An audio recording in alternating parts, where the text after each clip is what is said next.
प्रश्न किया था हमसे बाहर। इन्होंने कहा आज हमारा मन संसार की तरफ जा रहा है, मतलब काम आदि दोषों से युक्त हो रहा है।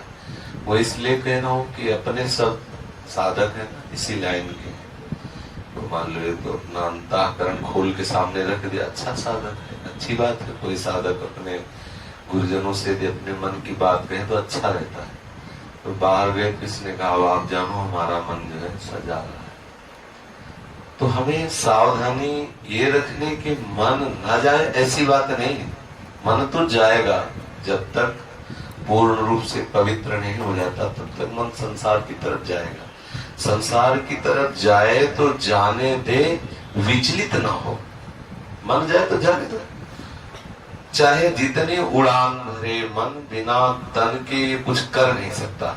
पहली बात तो समझ लो, मन जब कामादि दोषों से युक्त हो उस समय इतनी सावधानी रखनी कि उसके कथनानुसार, मन की प्रेरणा के अनुसार हमें कोई चेष्टा नहीं करनी, बस इतनी बात ध्यान रखनी। और इस समय ऐसी स्थिति में एकांत सेवन न करें, सदैव संतों के बीच में रहे, क्योंकि एकांत में होने पर मन हावी हो सकता है। नए बच्चे, नए साधक, मन पूर्वकृत किए हुए कर्म का स्मरण कराता है और उस सुख की तृष्णा प्रकट करके विवश करता है संसार की तरफ। साधक को चाहिए उस समय उदासीन होकर के नाम सुमिरन करे। यदि नाम सुमिरन न मन बन पावे, मन है उद्दंडता कर रहा है, तो बस इतना देखता रहे कि मन के अनुसार क्रिया न बनने पाए। वो थोड़ी देर के लिए आएगा, ये बराबर स्थिति नहीं रहती। जैसे भजन की कभी कभी ऐसी रसमय स्थिति आती कि लगता है काम बन गया, लेकिन वो बराबर नहीं रहती, वो फिर हट जाती है। ऐसे ही जब हमारा मन गंदा भाव अंदर प्रकट करके विचलित करता है, तो उस समय सबसे पहले धैर्य साधक को यह रखना चाहिए कि स्थायी वृत्ति नहीं है, आई हुई है चली जाएगी, घबराने की जरूरत नहीं। एकदम तन्मय होने की जरूरत नहीं कि हाय हमारा मन वैसे दोष से युक्त हो गया, अब क्या होगा, कुछ नहीं। कभी गर्म हवा चलती, कभी ठंडी हवा चलती, आ गया है कामादि दोष मन में आ गए, संस्कारवश, स्वभाववश, संगवश, भोजन, कहीं न कहीं कोई त्रुटि होती है, कहीं न कहीं प्रमाद होता है, ऐसी वृत्ति आया चला जाए। उसके प्रति इतना महत्व न रखे कि आय मच जाए हृदय में। अगर उसके प्रति तन्मयता करोगे तो क्लेश का अनुभव होगा। तो हमें ये सावधान रहना है कि उसके अनुसार क्रिया न हो और उसके प्रति कोई महत्व बुद्धि न दे। भयभीत होने की इसलिए जरूरत नहीं कि मन में इतनी सामर्थ्य नहीं है कि वो क्रिया के बिना हमें नष्ट कर दे, उसमें इतनी सामर्थ्य नहीं। क्रिया होने न पाए इसलिए साधु समाज में रहे, संतों के संग में, साधकों के बीच में रहे, तो क्रिया बनने नहीं पाए। और क्रिया ना बनी तो मन धीरे धीरे धीरे वो अमना होने लगता है। जिस भाव के लिए मन प्रेरित करे उसको वो भाव ना मिले तो धीरे धीरे मन का मन पर नष्ट होने लगता है। जिस सत्ता के कारण मन कहा जाता है, मतलब संकल्प, भोगों का संकल्प ही मन का जीवित रहना है, भोगों से निसंकल्पित हो जाना ही मन का मर जाना है। तो जब हमारे मन में भोगों का संकल्प बने और उसको पूरा ना होने दे तो मन मरने लगता है, मन अमना होने लगता है। इस स्थिति को सहना ही तपस्या है। बाहर से जल पी के रहना, वायु पी के रहना और आग में जलना और सब बाहर वाली बुले 12 वर्ष खड़े रहना, ये सब बाह्य साधन, इनका विशेष अपने लोगों के हृदय में इनका कोई महत्व नहीं है।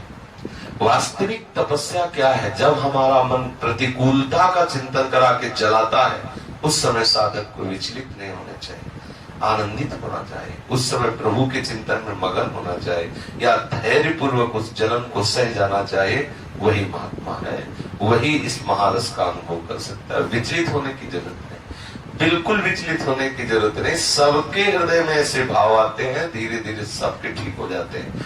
भगवान नारद जी ने भी प्रेमा भक्ति का जो सूत्र वर्णन करते हैं उसमें लिखा है कि पहले कामादि दोष तरंग की तरह आते हैं, समुद्र जाए। अगर हम उनका जो तरंग की तरह उदय हो रहे हैं उनका चिंतन करके वैसी क्रिया ना करें तो तरंग उठी खत्म हो जाएगी। और यदि आपने कहीं क्रिया कर दिया उसके अनुसार तो वही तरंग समुद्र बन जाएगी, फिर पार होना बड़ा कठिन है। समुद्र बन गए तो डूबना ही पड़ेगा। इसलिए साधक को जहां देखे मन में कि काम आदि दोषों की वृत्ति आ रहे, तो जब शत्रु सामने हो तो अगर घबरा गया तो योद्धा किस बात का हो, तो मारा जाएगा। सबसे पहली बात है कि हमारे हृदय में भय नहीं होना चाहिए। काम आया ठीक है चला जाएगा खत्म, उसके प्रति मातृ बुद्धि इतनी नहीं और भय। सावधानी ये रखनी कि क्रिया न बनने पाए साधकों के बीच में रह करके। हमें उस समय एकांत नहीं, नए साधक को एकांत सेवन उस समय नहीं करना चाहिए। जहां मन ऐसे विचलित हो तो संतों के बीच में आ जाए और नाम बाणी आदि में अपने मन को लगावे, धैर्य पूर्वक रहे। कुछ ही समय में नष्ट हो जाएगा, वो चला जाएगा भाव। वो हृदय में स्थित होने वाला भाव नहीं, ये सब आगंतुक है। आगमा पाइनो अनित्यास दास्ते दीक्षस्व भारत, आने जाने वाले इनका कोई महत्व नहीं। अब इतना घबरा गया कि कहता तुम ही संभालो नहीं तो गई गाड़ी। इतना थोड़ी घबराने की जरूरत, कोई बहुत बड़ी बात कोई तुम्हारे हृदय में थोड़ी, तो सबके हृदय में वृत्तियां आती। तो साधक यहाँ धैर्यवान रहे, कभी विचलित न हो, कभी भागे ना। ऐसा ना हो कि भागे कि अब क्या करना है और हमारा मन तो बड़ा गंदा हो रहा है, ये नहीं। धैर्य आया है, मन में आया, आई वृत्ति चली गई, तब आप देख लो, कुछ ना करो तो चली जाएगी। स्थायी यहाँ कुछ है नहीं।